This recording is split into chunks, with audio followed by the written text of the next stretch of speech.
Medical entrance test NEET के exam को लेकर जो एक हफ्ते से बवाल चल रहा है, उसमें अब भयंकर राजनीति होने लगी। छात्रों के कंधे का इस्तेमाल कर राजनीतिक निशाना साधा जा रहा है और इसमें सबसे आगे हैं राहुल गांधी, जो सीधे नरेंद्र मोदी को घेरने का प्रयास कर रहे हैं। उधर बिहार में डिप्टी सीएम आरोप लगा रहे हैं कि बिहार में नीट के पेपर लीक में पूर्व डिप्टी सीएम तेजस्वी यादव के करीबी का हाथ है। दोनों तरफ की इस राजनीति के बीच आज शिक्षा मंत्री धर्मेंद्र प्रधान भी सामने आए और यह कहा कि नीट के मामले को गंभीरता से देखा जा रहा है, किसी भी बच्चे के साथ अन्याय नहीं होने दिया जाएगा। लेकिन बिहार में जो खुलासा हुआ है वो आइसोलेटेड घटना है, 2-3 दिन में पूरी रिपोर्ट आ जाएगी। इसका सीधा मतलब यह दिखता है कि नीट एग्जाम को कैंसिल करने का डिसीजन फिलहाल तो हुआ नहीं है और होता दिख भी नहीं रहा। लेकिन पेपर लीक का यह मामला बहुत गंभीर है, क्योंकि इसकी वजह से इस वक्त करीब 33 लाख स्टूडेंट्स बड़ी क्राइसिस में। करीब 24 लाख बच्चे नीट एग्जाम के जिन्हें डॉक्टर बनना है, करीब 9 लाख बच्चे यूजीसी नेट एग्जाम के जिन्हें प्रोफेसर बनना है, पीएचडी करनी है। यानी कुल मिलाकर करीब 33 लाख बच्चों का मामला है। और यह सिर्फ 33 लाख बच्चे नहीं, 33 लाख परिवार हैं जो अपने बच्चों को डॉक्टर, इंजीनियर, प्रोफेसर बनाने के लिए अपना सब कुछ लगा देते हैं। उनके बच्चे सालों मेहनत करते हैं, लेकिन जब एग्जाम देते हैं तो पेपर लीक हो जाता है। इसमें यूजीसी नेट का पेपर तो सरकार ने कल रात ही कैंसिल कर भी दिया। यूजीसी नेट का पेपर 18 जून को हुआ था। करीब 11 लाख स्टूडेंट्स ने इसमें रजिस्ट्रेशन कराया था, जिसमें 9 लाख स्टूडेंट्स ने एग्जाम दिया। लेकिन सरकार को इस एग्जाम में गड़बड़ी के इनपुट मिले तो एक दिन के अंदर ही परीक्षा रद्द करके जांच सीबीआई को सौंप दी गई। लेकिन एक ही महीने के अंदर देश की 2 बड़ी बड़ी परीक्षा में गड़बड़ी की खबरों से छात्रों में और नाराजगी बढ़ गई है। अभी तक नीट की परीक्षा को लेकर छात्र सड़कों पर प्रदर्शन कर रहे थे, अब नेट का एग्जाम देने वाले छात्रों का भी गुस्सा फूट रहा है। ये छात्र कई महीने से एग्जाम की तैयारी कर रहे होंगे, अपना पैसा, वक्त सब कुछ झोंक दिया होगा। किसी का अच्छा एग्जाम गया होगा, एग्जाम कैंसिल हो गया, अब उसको लग रहा है कि मेरा दोबारा जाएगा नहीं जाएगा, क्या क्वेश्चन आएगा, भाई उसकी चिंता वाजिब है। और जब एग्जाम होने के अगले ही दिन एग्जाम रद्द होने की खबर आ जाए तो किसी को भी गुस्सा आएगा। लखनऊ में आज छात्रों ने प्रदर्शन किया। इन छात्रों के साथ कई छात्र संगठन जुड़ गए और प्रदर्शन करने लगे। जैसे यूजीसी नेट के एग्जाम में सरकार ने एक्शन लिया, वैसे ही नीट के एग्जाम में सरकार क्या कर रही है उसे भी देख लीजिए। आज शिक्षा मंत्री ने प्रेस कॉन्फ्रेंस की और कहा कि हाई पावर कमेटी बना दी गई है जो नीट की गड़बड़ियों की जांच करेगी। एनटीए के सिस्टम को बेहतर करने के लिए कमेटी से सुझाव भी लिए जाएंगे। जो भी गड़बड़ी में शामिल हैं उन्हें बख्शा नहीं जाएगा, कड़ी कार्रवाई होगी, यह शिक्षा मंत्री ने कहा। नीट का मामला सुप्रीम कोर्ट में भी है, इसे भी सरकार देख रही है। बिहार में जो खुलासे हुए हैं उसकी पूरी रिपोर्ट आने का इंतजार है। शायद इसलिए अब तक नीट और एनटीए को लेकर कोई बड़ा एक्शन नहीं हो रहा है। हालांकि शिक्षा मंत्री ने कहा कि बिहार में जो घटना हुई वो एक आइसोलेटेड मामला है। लेकिन सर, आइसोलेटेड हो या जो हो, अगर एक जगह पेपर लीक हुआ तो सवाल तो पूछे जाएंगे कि इस बात की क्या गारंटी है कि और जगह पेपर लीक नहीं हुआ। भाई एक तो पकड़ा गया, हो सकता है और नहीं पकड़े गए हो, तो एक ही घटना है, इसकी क्या गारंटी है। लेकिन वो कह रहे हैं कि जांच होगी और उसमें अगर कुछ भी गड़बड़ी निकलेगी, बड़े से बड़ा अधिकारी दोषी मिलेगा तो उस पर भी एक्शन होगा। इधर नीट के मामले में आगे क्या होगा यह कहा नहीं जा सकता, लेकिन नीट के मामले को विपक्ष ने अपनी राजनीति का मौका बना लिया। भाई उनको बड़ा मौका दिख रहा है कि नरेंद्र मोदी को घेरने का है, इसलिए आज राहुल गांधी प्रेस कॉन्फ्रेंस करने के लिए आ गए। कहने लगे कि नरेंद्र मोदी वॉर तो रुकवा देते हैं लेकिन पेपर लीक नहीं रुकवा पाते। एक बार राहुल गांधी को सुनिए, फिर आपको वो बात बताऊंगा जिसे बताना राहुल गांधी भूल गए। भारत छोड़ो न्याय यात्रा में मणिपुर से हम महाराष्ट्र गए और रास्ते में हजारों युवाओं ने कंप्लेन की थी कि हिंदुस्तान में नॉन स्टॉप पेपर लीक होते हैं। कहा जा रहा था कि नरेंद्र मोदी जी ने यूक्रेन की लड़ाई रोक दी थी, मगर किसी न किसी कारण जो हिंदुस्तान में पेपर लीक हो रहे हैं उसको नरेंद्र मोदी रोक नहीं पा रहे हैं या रोकना नहीं चाहते हैं। पेपर लीक का कारण है कि सारे के सारे वाइस चांसलर्स, एजुकेशन सिस्टम को बीजेपी के लोगों ने, उनके पेरेंट ऑर्गेनाइजेशन ने कैप्चर कर रखा है। जब तक ये कैप्चर रिवर्स नहीं किया जाएगा तब तक पेपर लीक चलता जाएगा। इस कैप्चर को फैसिलिटेट नरेंद्र मोदी जी ने किया है और ये एक एंटी नेशनल एक्टिविटी है। अब राहुल गांधी तीन बातें कर रहे हैं। वो कह रहे हैं कि बीजेपी आरएसएस के लोगों का सिस्टम पर कब्जा है, इसलिए पेपर लीक हो रहे हैं। नरेंद्र मोदी पेपर लीक को रोक नहीं पा रहे हैं या फिर पेपर लीक को रोकना नहीं चाहते। तीसरी बात कि बीजेपी शासित राज्य जैसे MP, UP, Gujarat paper leak के एपिसेंटर है। अच्छा, उन्होंने वो वॉर रुकवाने वाली बात भी कह दी। बॉस, अगर वॉर रोक कर कुछ लोगों को निकाला गया तो हर भारतीय को गर्व होना चाहिए, लेकिन राहुल गांधी के अंदर लग रहा दर्द है उस बात का। दूसरा, वॉर रुकवाने के लिए दो राष्ट्राध्यक्षों से बात करनी होती है।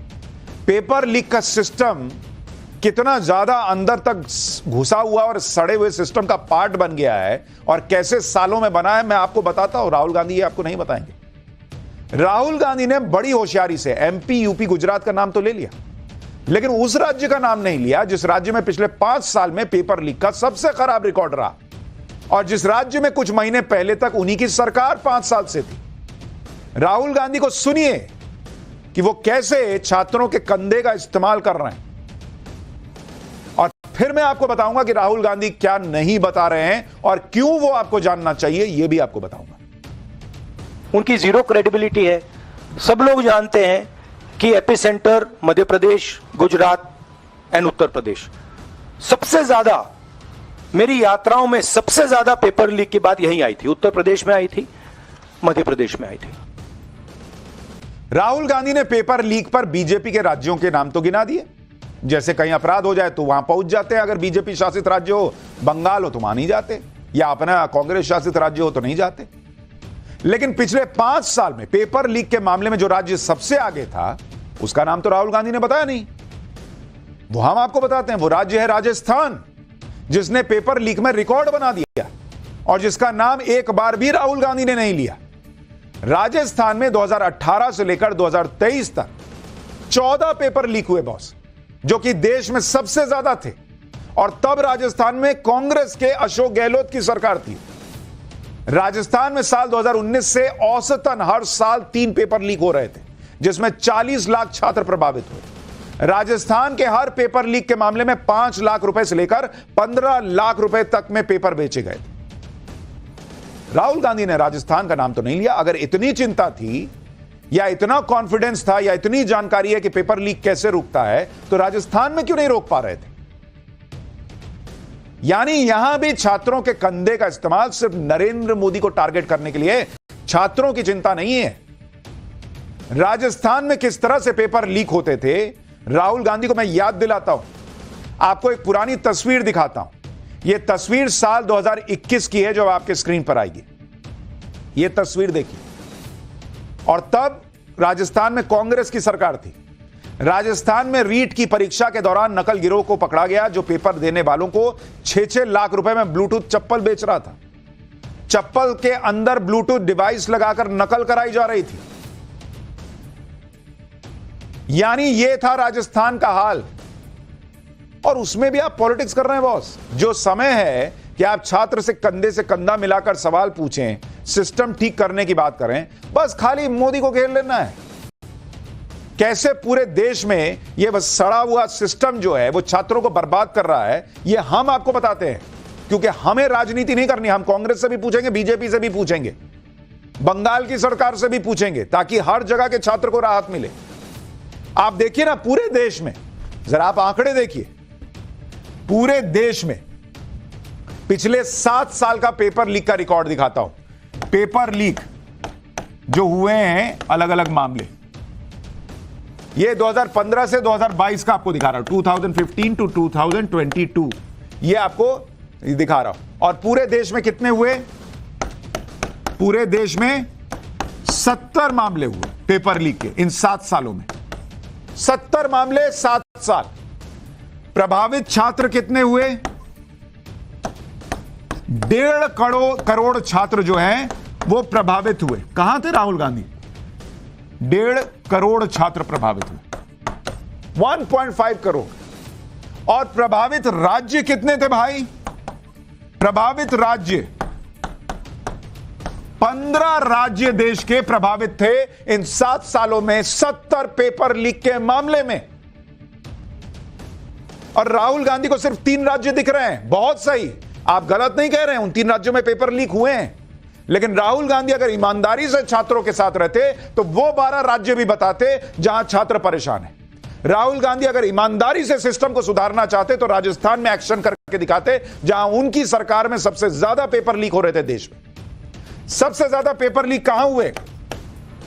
सबसे ज्यादा केस पेपर लीक के जिन राज्यों में हुए उनमें नंबर 1 पर था राजस्थान, जहां कांग्रेस की सरकार थी। उसके बाद एमपी। मैंने कहा ना, राहुल गांधी ने गलत नाम नहीं लिया है, लेकिन गलत जो वो कर रहे हैं वो है सेलेक्टिव होना। इसके अलावा तेलंगाना, जहां पर सबसे ज्यादा पेपर लीक के मामले सामने आए। उसके बाद उत्तराखंड है, और उसके बाद जो नाम आता है वो है J&K, जम्मू एंड कश्मीर का। ये वो राज्य हैं जहां पर सबसे ज्यादा पेपर लीक के मामले हुए। बॉस, मैं एक बात बड़ी ईमानदारी से आपको कह रहा हूं, जब हम ये फैक्ट्स आपको बता रहे हैं तो इसे दिखाने का मतलब ये नहीं है कि बॉस सिस्टम में कोई गड़बड़ी नहीं है, नीट में कुछ हुआ नहीं। नीट में हुआ है बॉस, हुआ कैसे नहीं है? सबसे ज्यादा तो नवभारत ने प्रश्न उठाया, डे 1 से उठाया, जब कोई चैनल दिखा भी नहीं रहा था। रीनीट होना चाहिए, हम आज भी कहते हैं। एनटीए पे बड़ा एक्शन होना चाहिए, हम आज भी कहते हैं। शिक्षा मंत्री क्यों आइसोलेटेड मामला बता रहे हैं? हम सवाल पूछ रहे हैं। एक हुआ तो बाकी क्यों नहीं हुआ, या बाकी नहीं हुआ ये क्यों मान लिया जाए, ये हम आज भी पूछ रहे हैं। लेकिन हम आपको यह आंकड़ा भी इसलिए दिखा रहे हैं कि जब ऐसे एग्जाम की बात होती है तो कहीं भी सिस्टम फुल प्रूफ नहीं है, यह जानिए। इसका 100% सॉल्यूशन अभी तक किसी के पास नहीं है, चाहे कांग्रेस की सरकार हो, टीएमसी की सरकार हो, बीजेपी की सरकार हो, किसी की भी हो। इसलिए बॉस, छात्रों को ना राजनीति चमकाने का मौका मत बनाइए। भले राहुल गांधी हो या कोई और हो, या फिर नरेंद्र मोदी के विरोध की राजनीति में नरेंद्र मोदी को दोष डालकर और उसके बाद अपना निकल गए। सिस्टम सुधरे ना सुधरे, इनको क्या फर्क पड़ना है, ये थोड़े एग्जाम दे रहे हैं। सच यही है कि पेपर लीक पूरे देश की समस्या रही है। खुद कांग्रेस जिन राज्यों में सरकार में रही है, या वहां पर पेपर लीक का कोई सॉल्यूशन नहीं ला पाई। इसलिए आज बीजेपी ने राहुल गांधी को पलटकर जवाब दिया। एक बार बीजेपी प्रवक्ता सुधांशु त्रिवेदी को सुनिए, फिर बिहार में नीट के पेपर लीक में बीजेपी क्यों तेजस्वी यादव का नाम लेने लगी है, आपको वो भी बताता हूं। यदि विपक्ष के नेता के रूप में कोई ऐसे लोग राहुल गांधी जी आकर कहें, जिसे अगर सामान्य शब्द में कहा जाए कि तीसरे अटेम्प्ट में, थर्ड अटेम्प्ट में भी जो 3rd डिवीजन नहीं पास हो पाए, अर्थात 100 सीटें भी नहीं पा पाए, वो आकर अपने को मेधावी छात्रों का प्रतिनिधि घोषित करने का प्रयास करें, और जब यह विषय न्यायालय के विचाराधीन है तो न्यायालय के विवेक से ऊपर अपना विवेक दिखाने का प्रयास करें, तो यह साफ साफ लगता है कि उन्हें लाखों छात्रों के भविष्य के साथ कुछ लेना देना नहीं है। उन्हें सिर्फ इस विषय के ऊपर अपनी राजनीति करनी है, ठीक वैसे ही जैसे। इस आरोप प्रत्यारोप के बीच आज बिहार से बड़ी खबर आ गई। बिहार में नीट परीक्षा के पेपर लीक की जांच चल रही है। इस जांच को लेकर आज बिहार के डिप्टी सीएम विजय सिन्हा ने पेपर लीक में तेजस्वी यादव को घसीट लिया।